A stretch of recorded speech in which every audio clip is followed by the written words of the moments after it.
Pour défaner une pomme de terre, on a 3 outils chimiques qui sont le Reglone, qui sont le Basta, qui sont le Spotlight. Ces outils chimiques, on peut les utiliser soit lorsque l'on est près de la sénescence de la culture à une seule application, et lorsque l'on est loin de la sénescence de la culture, on va plutôt être dans un programme de traitement.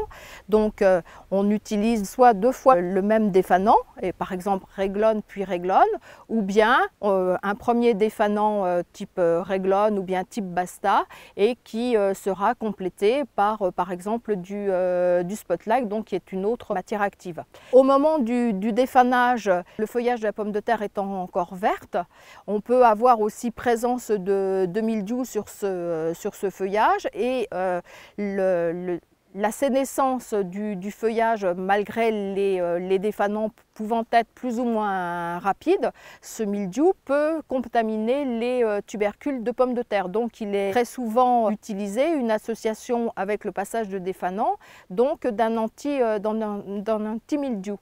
Jusqu'à présent, cela pouvait se faire avec les spécialités Basta ou bien le Spotlight. Il n'y avait aucune contrainte réglementaire. Aujourd'hui, la contrainte réglementaire donc interdit certaines pratiques. Elle était connue pour le Reglone étant classé T, donc tout produit qui a ce classement ne peut pas être mélangé, et maintenant le Basta vient de changer de classement toxicologique. La conséquence pour les producteurs de pommes de terre, eh bien c'est je dirais un passage supplémentaire, puisqu'il faudra faire protection anti-mildiou, défanage.